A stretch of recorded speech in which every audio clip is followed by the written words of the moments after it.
I'm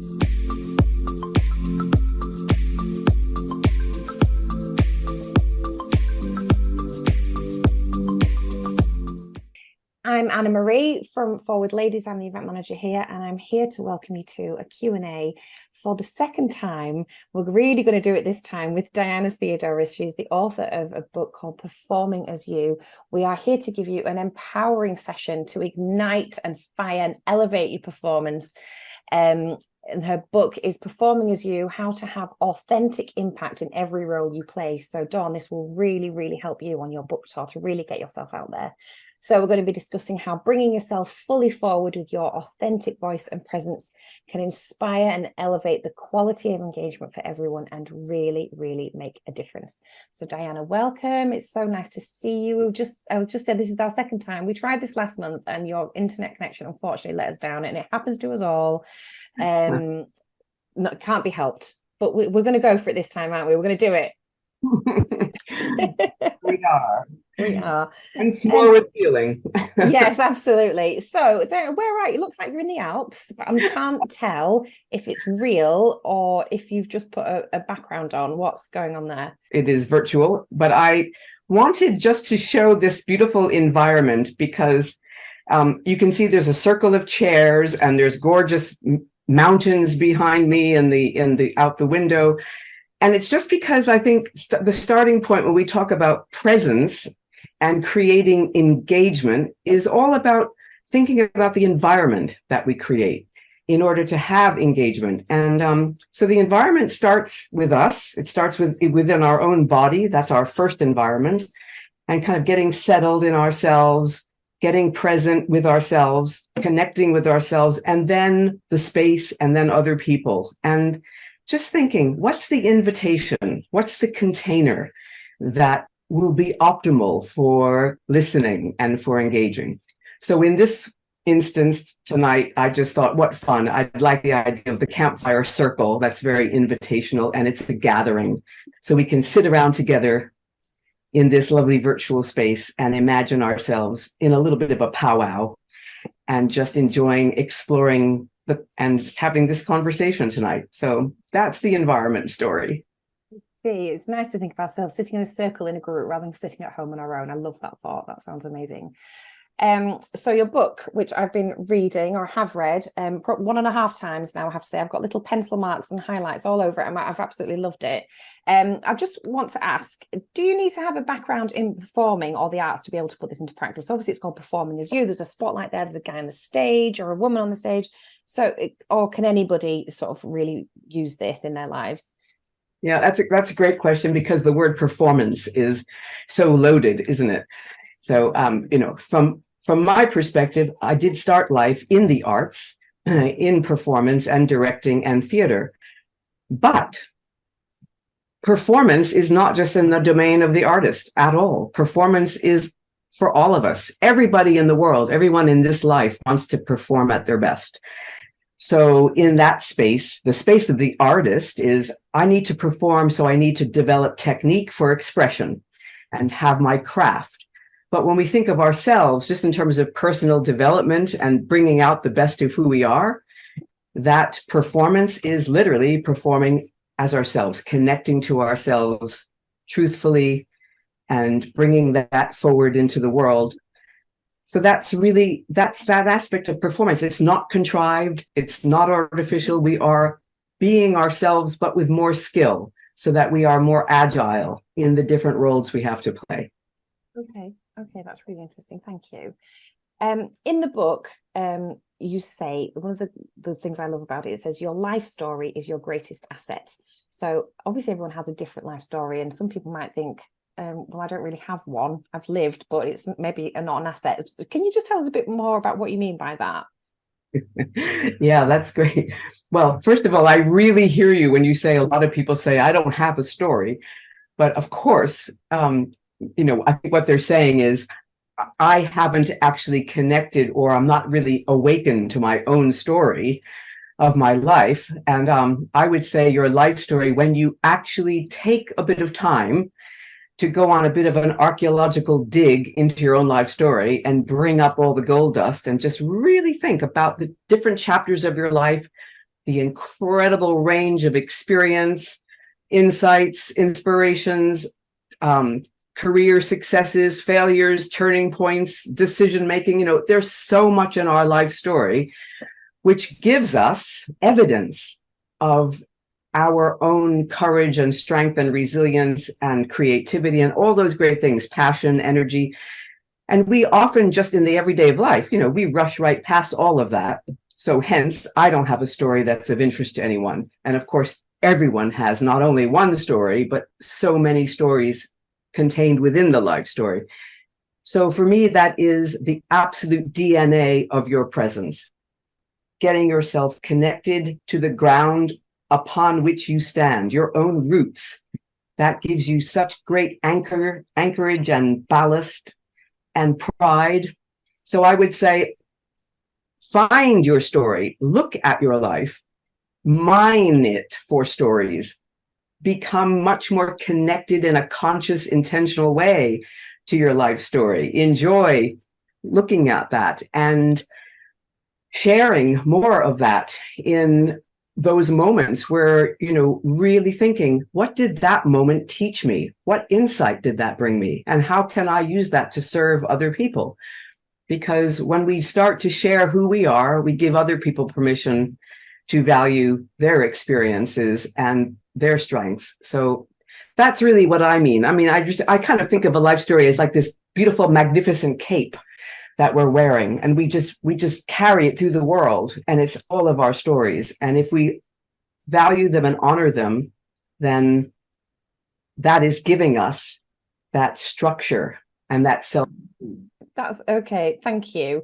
When you said there about sort of the archaeological dig into yourself and into your past, that really brings me on perfectly up to the next question about reawaken the girls, the chapter on reawaken the girl. Obviously, presume everyone here is a woman, but presumably if there are men here as well, we can reawaken the boy. Can you talk about why it's important and how it works and how we can put that all into practice, that exercise? Yeah. Well, I think if we just first of all think about children, just in general, so you can think about your own childhood and maybe remember things that you used to love to do. Who did you get to be? What did you play? What were your fantasies? Where were you so immersed and so completely energized and on fire that, the world out there didn't even exist. You were so completely in it. So the whole notion of play is what children do. They're full of wonder and they're full of curiosity. And they have this extraordinary belief that what they pretend and what they create can be whatever they want it to be. So I think of that quick, that story that I started to tell last time about this little girl, Molly, in kindergarten. And the teacher asked them all to draw pictures, and she was so immersed in her drawing. And the teacher came up to her and said, "Molly, what are you drawing?" And she said, "I'm drawing a picture of God." And the teacher said, "Molly, don't be silly. No one knows what God looks like." And Molly kept drawing. And she said, "They will when I finish my drawing." And I just love that story for its innocence and sheer self-belief. So children have that quality, that can do. And when we connect to our own creativity and we connect to our own sense of levity and play, and go back to the heart of the girl who was the intrepid detective or Wonder Woman or whoever she was, the tree climber, that's a great ally to have, to really reawaken us to our own instincts, our own creative fire, our own sense of courage, that improvisational sense of what if and how else. So I think all of that is about awakening the girl. And I would say, be a woman, but have the heart of a girl with you as much as possible. I think she's a great ally. I love that story of Molly. I think it's so cute. I hope Molly, whatever she's doing, is confident that she knows what God looks like just from her image, from her imagination. And I hope she's doing really well, that little girl, because she's a real inspiration there. Something else, another question I have, which really spoke to me, is about posture. I have terrible posture. I know I do, but it's almost a natural thing. If you know you're going to speak to somebody, you stand up straight, and everyone says, "Go on, stand up straight," and it affects everything, doesn't it? Your whole demeanor. I wondered if we could do this as a practical exercise now with everybody. Could we do the posture exercise together? Is that okay? People have got the cameras off. They can leave them off, but I'd really love everyone to join in. Oh, I love this. I always wanted to be Nancy Drew. Sorry. Just Nancy Drew is my heroine. And I have to tell you, Dawn, you might know this, but I just found out that all the Nancy Drew books were written by a man. The author is a man. I never knew that. I'm a little disappointed, actually. I know. But it's okay. That's just wrong. I mean, he still gave something great to the world, but I really wish a woman had written them. But yes, but still, look, intrepid detectives all, and who wouldn't want to go to luncheon? You know, all those wonderful words they used in those books. Oh, fantastic language. Posture, yes, Anna Marie, posture. Listen to me. I implore you. If you have good posture, you just have instant gravitas, and that is the end of the matter. So, honestly, you know, we all have these moments, especially sitting in front of computer screens all the time. We can start to damp down, and you know, our posture can start to collapse. And of course, it has a huge impact on your voice, your energy, your intention. So yeah, let's try something. So first of all, you know, just sit up for a moment and, you know, see yourself. If you have your camera off, that's fine. But if you can just take a moment to have your feet connected to the floor, so you really feel like you are earthed. Too short. Okay, well, never mind. You can put your feet on the wheels of the chair or something. But just feel like you're really comfortable in your chair, and you're just sitting up. And just for a moment, I want you to imagine, and it is very hot here where I am. It's very humid in my room. Imagine that you're wearing a very thick jumper, and you just want to take it off. So crisscross your arms, and then you're just going to lift it up and take it off and lift your face up to the ceiling, and come back down. This is my warm-up for my workout. And let's reverse it. So now it suddenly got really cold. So you're going to take the jumper and you're going to kind of put it back on over yourself. And one more time, we'll take it off again. We're very fickle. We're in the menopause. Deep breath. All right. Okay. So now I'm going to have you do what I call the energy wardrobe, which are essentially just 3 positions for your posture. Of course, there's every degree in between, but 3 essential postures. So one is we all are enjoying conversation. So you can just notice your posture when you're just in conversation mode. You know, you're kind of laid back, you're just relaxed, you're happy, you know, you're settled in your own skin, and you know, you might just be having a one-to-one, and just kind of think about where is my energy and where is my center, and how does it feel when I'm in that relaxed position. And in this position, I'd like you to say out loud, even if I can't hear you, I want you to just say the words, "Today's an important day." Let's just say it in the most, you know, casual posture. Okay, off you go. Today's an important day. So it's kind of almost like you're talking to yourself a little bit, reminding yourself, today's an important day. I better get myself a bit roused and gathered. So now you're going to sit up a little bit more, and I'd like you to think about the next posture as leaning in. And you can think about this almost like the campfire. Imagine you're sitting around a campfire. You know that feeling, you're all sitting forward, and there's a beautiful fire crackling, and you're doing storytelling. It's a kind of moment of enchantment, and you're gathering everyone together to talk. It's that leaning in. So I'd like you just to practice that. Or you could be at a meeting, leaning in at the meeting table and talking to your team.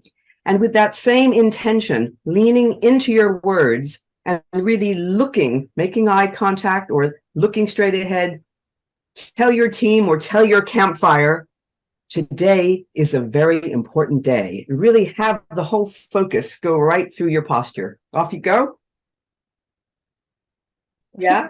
And the third posture is just the kind of stand and deliver posture. So I like to imagine, you're in the United Nations and you're behind a podium and it's the big holding the big audience and you're standing up.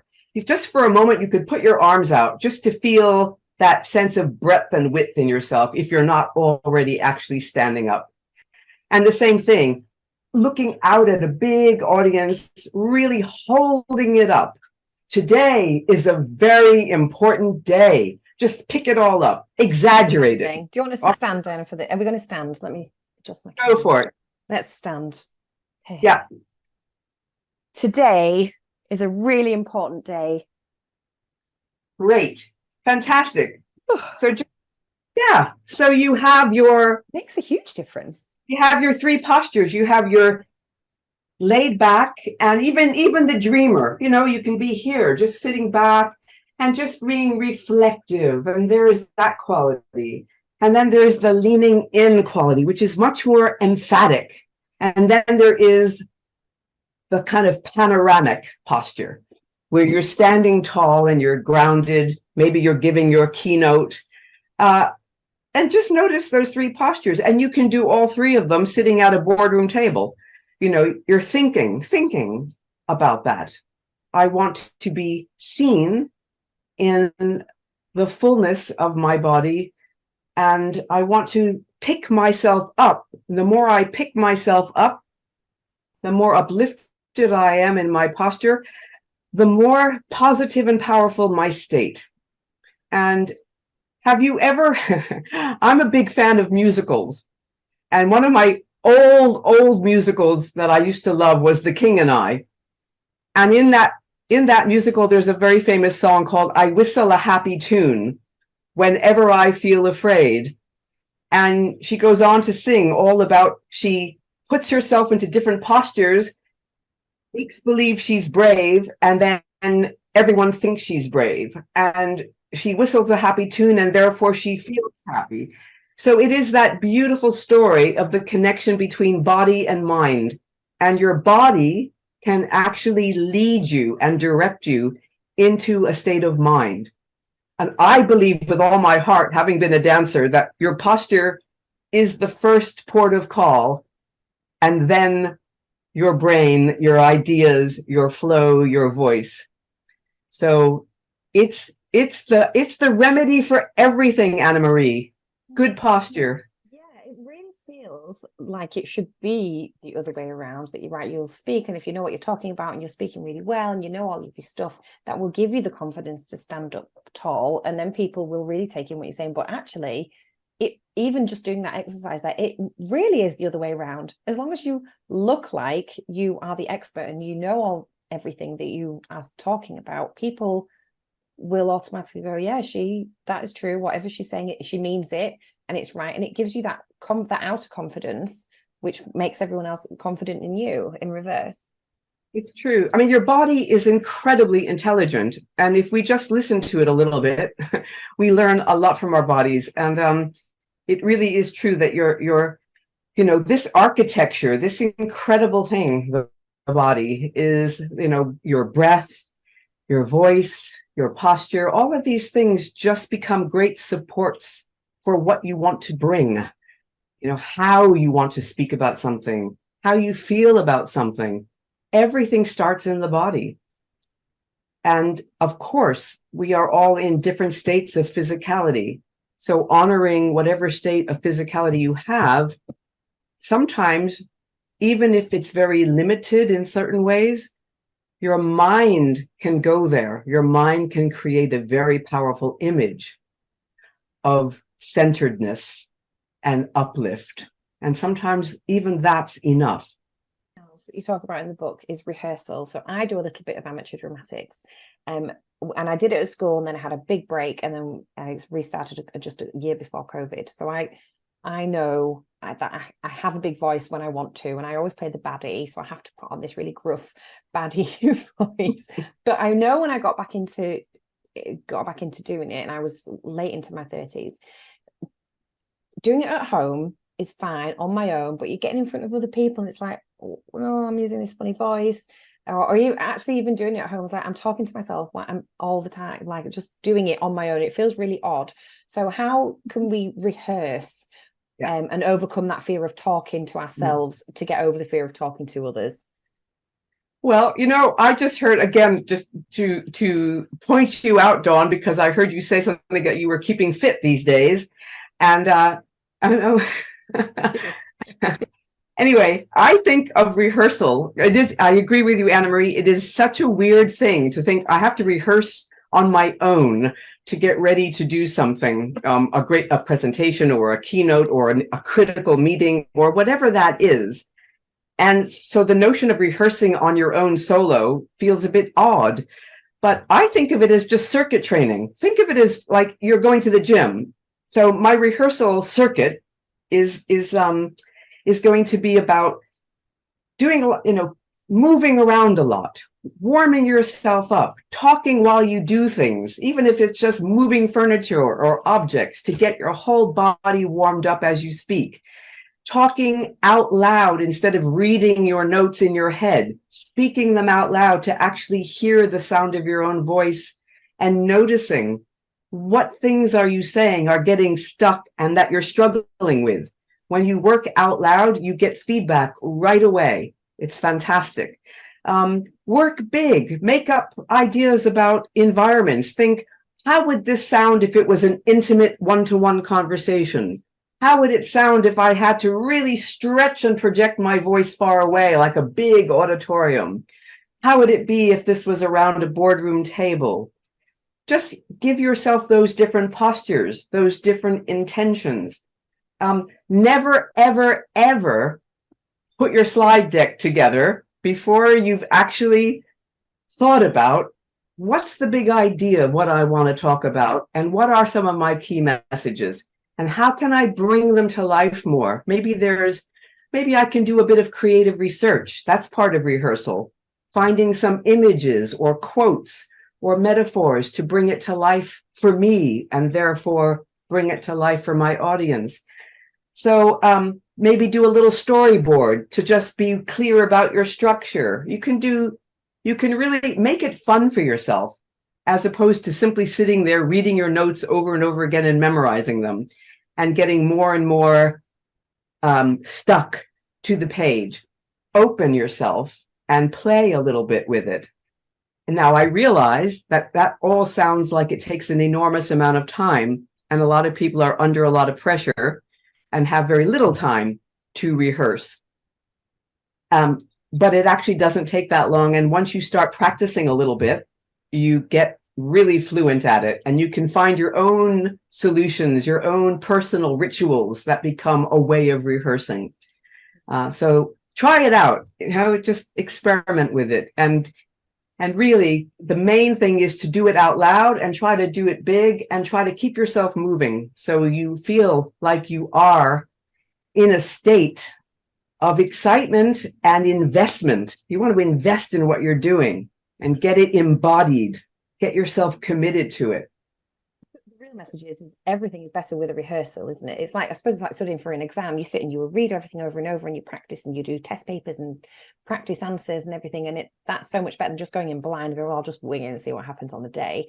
Rehearsal, and you can tell if somebody has practiced what they're going to say. They stumble less, they mean it more, they can move from one topic to another more easily, it flows better. Sometimes it's just, even just once if you don't have the time, but like you said, you get all these rituals together and really rehearse in a way that suits, can't you?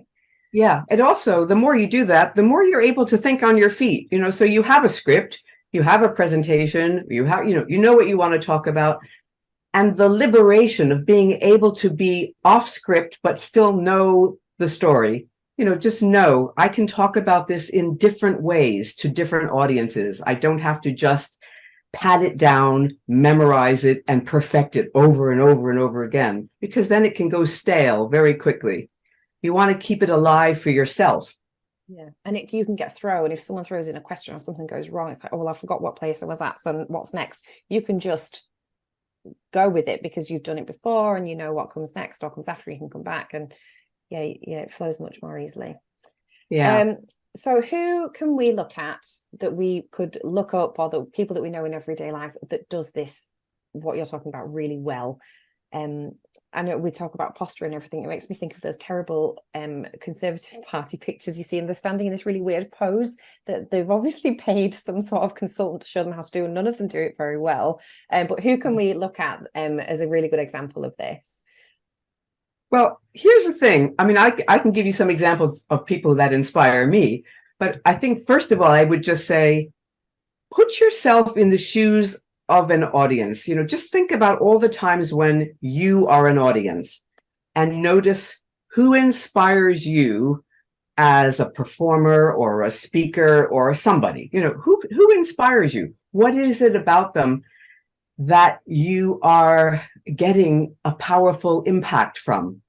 And when you think about your own sense of self as audience, you can start to really think, if that inspires me in someone else, then that is also within me, and I can start paying more attention to those things. But to answer your question directly, I mean, I love the idea that all of us here tonight, we probably all have our kind of procession of heroines that we can think about passing by and going, whether they're historical figures or current figures. I mean, I love Maya Angelou because I used to love the way in which she was so grounded and so eloquent and so at ease in her own skin. I found that incredibly inspiring to witness. I've admired Michelle Obama because she's able to have gravitas, but to be very playful at the same time and to be very vulnerable. And I think she exudes all of those qualities. So those traits I find very, very inspirational. And I think just generally, there's just so many great models out there of people who are, how do they make you feel when you're with them? How do they value you? Do you feel seen and heard? Is it a one-way thing?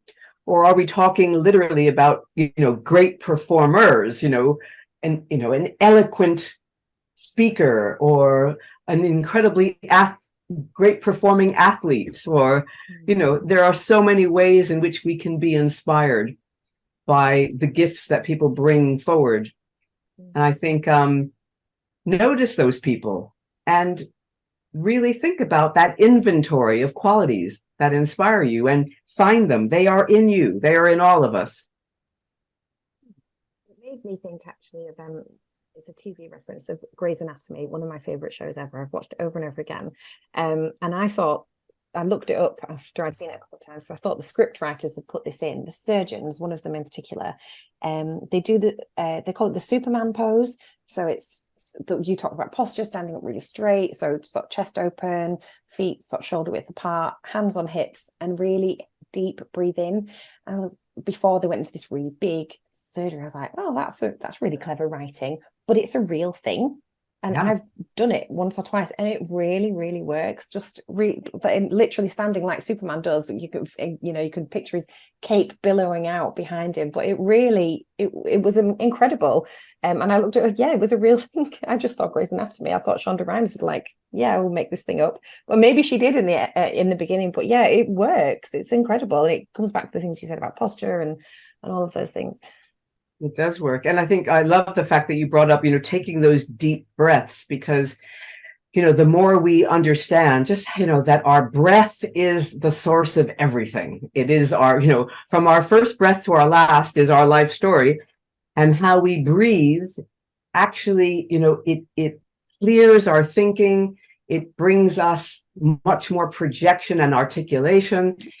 It liberates us in all kinds of ways to make us feel that we are and can be the best and biggest version of ourselves. It literally fills us. When we think about inhalation, that is inspiration, and exhalation is action. And it's just a very powerful, it is the most powerful resource we have.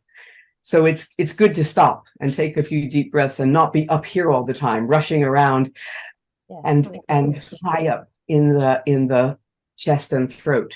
Get down deep into the belly. I have one question, but I'm going to save it to the end because it's my favorite question that I always ask all the people we do a Q&A with.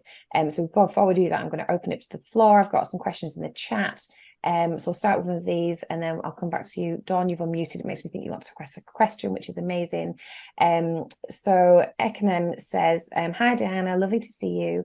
What tips would you give where we find ourselves changing roles or moving from the familiar to the unfamiliar? How do we still perform at our best from in our own presence, as you said?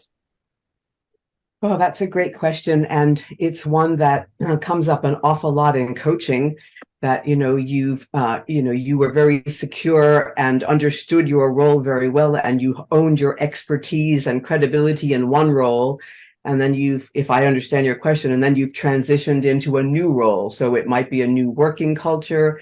It might be that you're wearing a slightly different hat, and, you're in that moment of finding your ground. And I always think in those moments, again, going back to awakening the girl, that notion of curiosity and questions of listening, of asking, what can I learn here, of observing a lot. And that requires, trusting yourself that you can, for a little while, present yourself in a way that is literally seeking conversations or gathering input, understanding the territory that you've entered, getting to know the landscape. I think all of that is really important, much more important than coming in with one particular persona and, thinking again, too, what are the times in your life when you've been in a place of uncertainty? What strengths do you call upon? You probably have some amazing strengths for moments of doubt and uncertainty. One of the things you can do is go to that wonderful bank of evidence that you have from feedback. You've had a lot of great feedback from things you've done before, and those point out your strengths and your resources. So hold on to those, remind yourself of those. And be patient and take a little time. It's not all going, you're not going to roll up in meeting number one and everything is going to happen. But, again, take that deep breath, really get yourself anchored and present in a state of listening much, much more, and start to open your radar, and things will start to shift. That's a kind of first reflection on that question. Of course, there's much more. Thank you. Thank you so much, Diane. Sorry, I've been off camera. I've been eating. But it's been a really, really insightful conversation and really good tips. And yeah, I guess I'm feeling very brave in this space, if it's all right to share. I am a finance professional. So I've been working as an accountant for over 15 years. And just this year, I published my first book. Thank you. Yes, the Painted Flawless Manual. It's on Amazon. So that's the unfamiliar that I'm going into, and just trying to figure it all out. So I love what you're saying about being patient and then remembering my strengths, but most importantly, listening. So thank you so much. Thank you. You're welcome. But I'm also struck by, you've just come out with this book, and clearly there was a driver in you to write the book, and there is a purpose to the book for you. And I think that is so important to connect to, really feel that alignment with your sense of purpose with that, because that also gives you real ballast. It really gives you a great anchor for your own sense of self. And, now you are transitioning into something new because of your book. And that's so exciting, and to be bringing that excitement into the room, as it were, of a new venture and a new way of thinking for you. That is very exciting. And that is a great asset to bring. Thank you. Ekena, will you stay on at the end? And we're going to do some networking at the end. And I want to hear more about your book, please, if you don't mind, when this is over. I'd love that. Thank you. Yeah. Dawn, do you have a question for Diana? I do. And I understand how Ekena feels about being excited. I'm about 20 books in now, and I still get excited when I put the final full stop in. I'm like, oh, I just wrote a book. Oh! And it's like, yeah. I don't know where you've spoken around the world. I'm guessing you've probably spoken in lots of different countries. And I don't know what subjects you've spoken on before, but I'm really quite nervous about coming to the North America, because as Anne-Marie and Griselda will testify to this, I'm what they call a bit of a sledgehammer. And I write in the realm of human rights and social justice and cultural diversity. So I expose things that a lot of people would rather just brush under the carpet or pretend it's not happened. Or most people tend to jump on bandwagons like the latest social media narrative that the government want to push or what have you.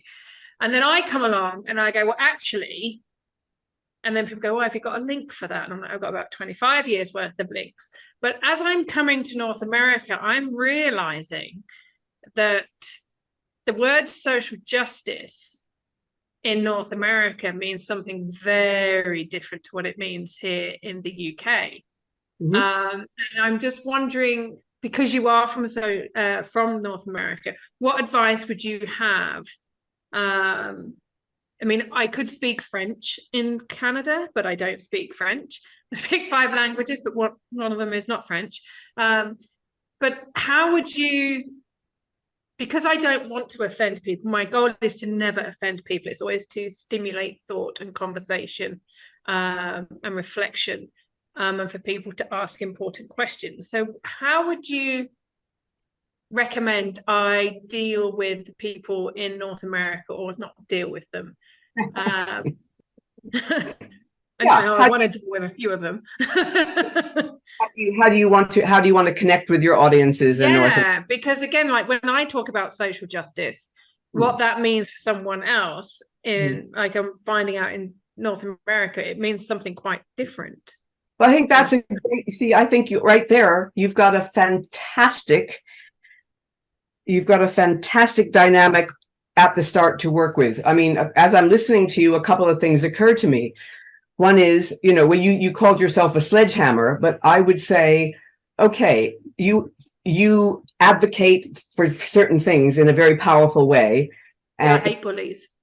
Sorry? I hate bullies of any kind. Yeah, but you are, you're obviously bold and forthright, and in a sense, you have a kind of interesting identity. You're a disruptor. I mean, you've said already that there's all these things that people think, or that they revert to, but I want to call it out like it really is. So to wear the badge of being a disruptor in a really elegant way is a very exciting presence to bring. And I would say that what North Americans would really appreciate, and that they always do, is that complete candor and transparency, where you could actually say something like, here, where, whether if you were talking about the UK, in the UK, when I speak about social justice, it means this. I know, or I understand, it may mean something very different for you here. So you would say call it out. I would call it out 100%. Okay, cool. And because that's what makes it interesting. You are already setting up a dynamic about diverse thinking and difference, and it's already setting the scene for your talk. Okay, because that's how I wanted to address it. Because one of the things I always do when I do, like I've been doing it around, Europe, like all this public speaking and workshops around Europe and England and Australasia and the Arab world. And I've done some in Latin America. But I know that there is this bigger movement of being woke. And that really, I struggle with that. I struggle with the woke because it's like very sensitive, and I don't want to upset anybody. Although some people like to think I do. But it's just I don't think we have that. I don't think it's necessary to be rude or dismissive of people. No, I want to call it out straight away, but I've been advised not to. Well, that's interesting, because to me, listening to a speaker who's actually able to hold that wonderful opposition right in sight, which is, I'm a disruptor who does not want to offend.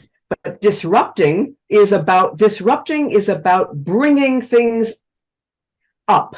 Again, I think I'm being very careful with my words here, because it's like, yes, I want to disrupt their thinking and I want to make them think. But I think there's maybe not offending people. I don't want to be rude to people. I think it's probably.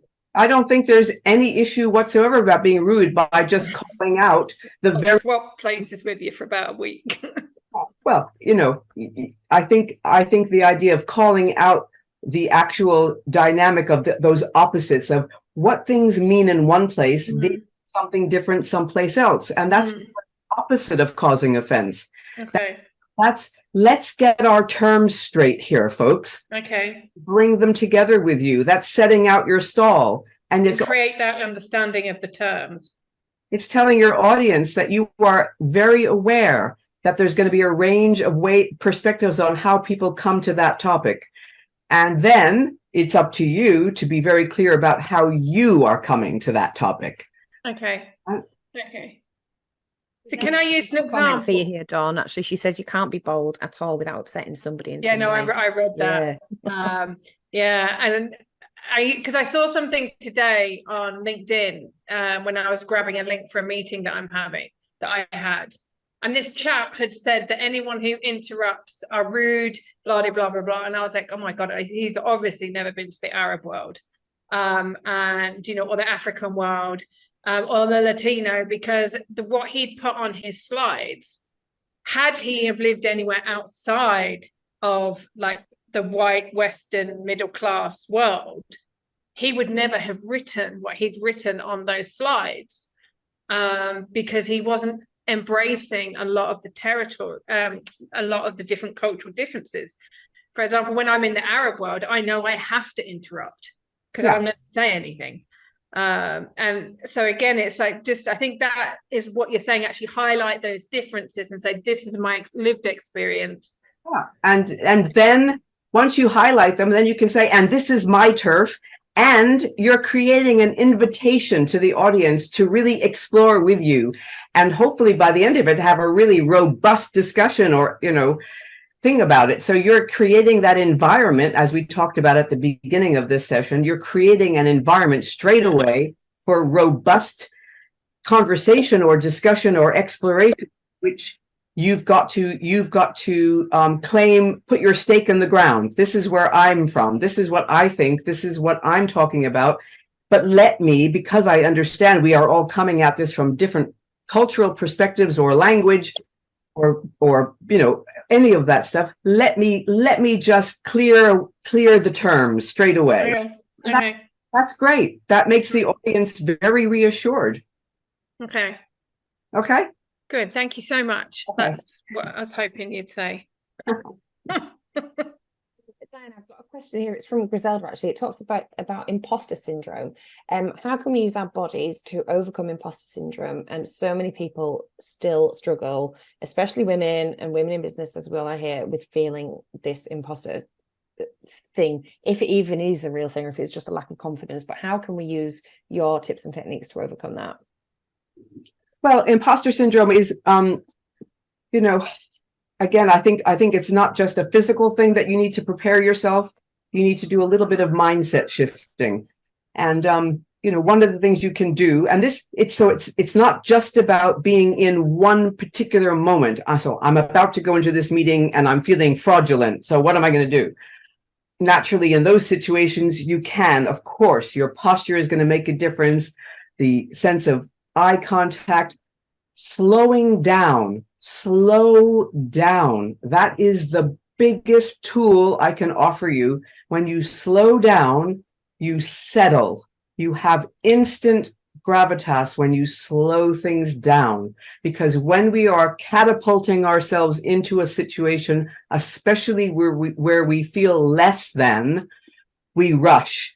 We talk up here. We talk too fast. We are not actually giving our full presence and attention. The more you can slow down, the more you have time to think. The more you have time to think, the more choices you have in how to respond rather than just be reactive. So that's in the moment. Slow down, breathe, and make eye contact. Take your time. On an ongoing basis for imposter syndrome, I would say there's a little bit of a ritual you should go through and do it all the time. So it's building your own fitness around it. And that could just be, 60 seconds a day. Do things like keep a little log or a folder on your desktop, perhaps, of positive feedback. People who have told you that was a great presentation, or wow, I loved hearing your story, or, thank you so much for that fantastic meeting. I've come away understanding something that I didn't before. Whatever the feedback is, gather it, log it, keep it, look at it, at least, once, twice a week, just keep looking at it. Remind yourself there's hard evidence of your strengths and your superpowers. So that's one thing. The second thing is, before you go into those moments, ask yourself very simply, put yourself in the audience's, put yourself in the place of the other person. Think, what is it that they need here? I'm going into a meeting. I'm about to go into a meeting. What's it about? What's it for? What is this meeting for? What's the objective? What does the audience need from me? And just take a moment to clarify your own intention. I want to help and reassure people today about something, or I want to rouse my team and get them a bit more motivated, or I want to be able to own one moment today of my own authority and expertise. It's not about blowing my horn. I just want to be very simple and grounded with it and offer one thought, maybe initiate something in the discussion or ask a question. So there's so many things you can do on an ongoing basis, which starts to break it all down. And I would say, always remember, everyone, you are not alone. Everybody feels inadequate from time to time. And even that you need to declare to yourself and say, yeah, sometimes I can't win them all. Sometimes I won't know all the answers, but I bring the best of what I've got and I bring value. And that is enough. It's not always about perfection. You're not going to be found out any more than anyone else. Right? That's really interesting. It's always really interesting to me that you never hear men talking about imposter syndrome. Men believe, not that they think, they absolutely believe that they deserve to be in every room, in every conversation. And it's always women like, oh, I'm not sure, maybe I shouldn't do it, maybe I'm not good enough, how even did I get here, is it all just a fluke? But the tips in this book give you that inner confidence to just be like, no, I deserve to be here as much as the next person, man or woman, actually. And I love the way that this book is tailored towards the beliefs and the thinking of women. It's really interesting to me. That's my great. Elsa, I hope that helped a little bit. We can talk more.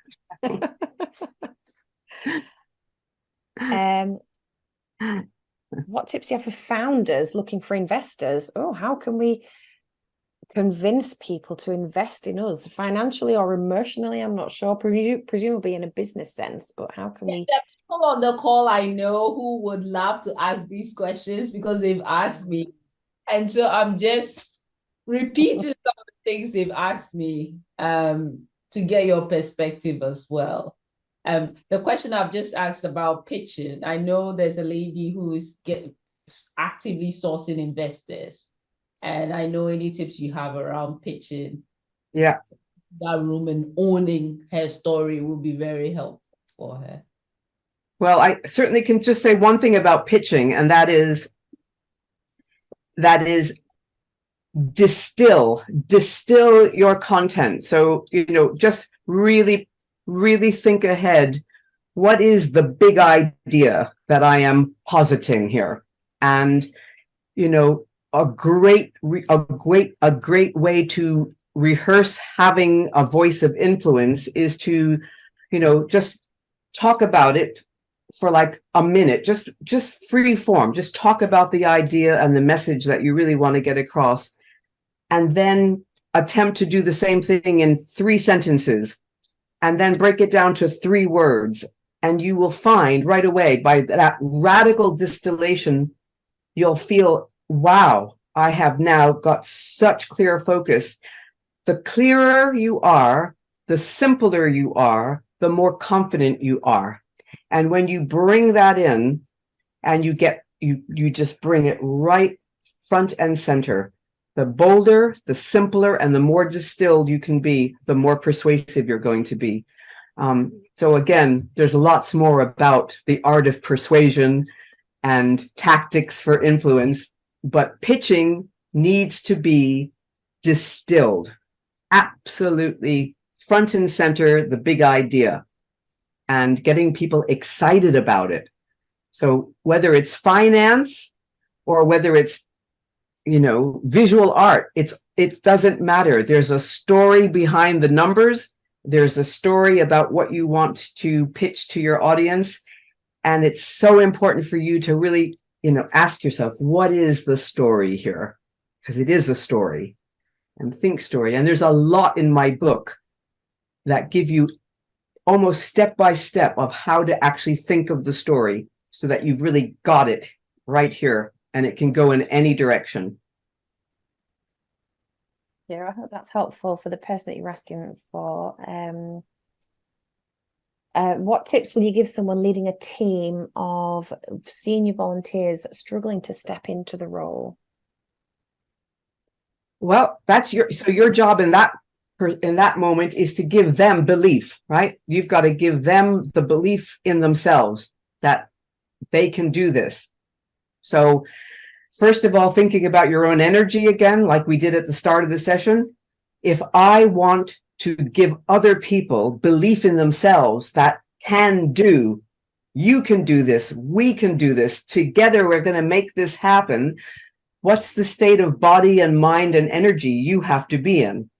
I don't mean you're shaking pom-poms, but I mean you've got to get yourself into a high energy state, a positive state of mind. So what visualization can you do? Is it a gratitude? What gives you energy? You must bring that into yourself physically, vocally. When you show up, whether it's on the screen or in person, you need to make a lot of eye contact. You need to call out their names. You need to give them a picture of where this project is going. Paint the picture for them. Let them feel it and see it. Gather questions from them.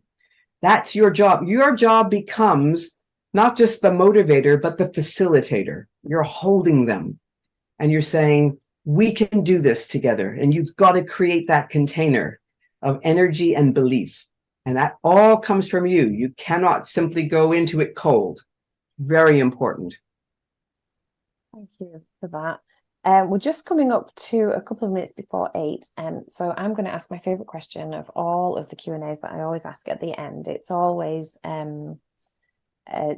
if people on this call or people that are watching this, if they never think about it ever again, but tomorrow, what one thing can we do to be better in our next, whether it's a phone call we have to make tomorrow or a presentation or a meeting or something that we're doing tomorrow or next week, what can we do to make it better for us? One thing. Well, I would say fail proof. Before you press send on the email or make that phone call or step into the presentation, stop, breathe, connect to yourself and ask, how do I need to show up here for this moment? Just clarify your intention. Stop, breathe, connect, clarify your intention, and off you go. And it only takes a few seconds and it makes all the difference in the world. Thank you. I love that. So we're just coming to the end of the Q&A. People are very welcome to stay on to do networking. I'll turn the recording off for that part so people don't feel frightened by being recorded while they're just trying to network. I'm just sharing a link in the chat there. It's a link to Diana's book. It's called Performing as You. Here it is. My lovely copy, How to Have an Authentic Impact in Every Role You Play. It's available now. You can get it on Amazon or through the link on Diana's website there. Diana, thank you so much. It's been amazing. It's been so helpful for me personally, and I know for everyone else here. The questions have been great and your answers have been Perfect. Absolutely amazing. Thank you so much. Thank you so much. And I'll just say to anyone who's interested, if you come onto my website, you can download a free e-booklet, which is called Coach in Your Pocket. And it'll have a lot of the things we talked about in very distilled form. You might find that helpful. It's available to download. It's on that same link it's under resources, Coach in Your Pocket. I've also got that. It's so helpful, really, really great. So thank you for giving that to us as a downloadable copy. We're very grateful. Great. I've enjoyed about the conversation and the questions hugely. So thank you for having me. It's been great. Oh, you're welcome. You're welcome. Thanks, everybody. Great. Great.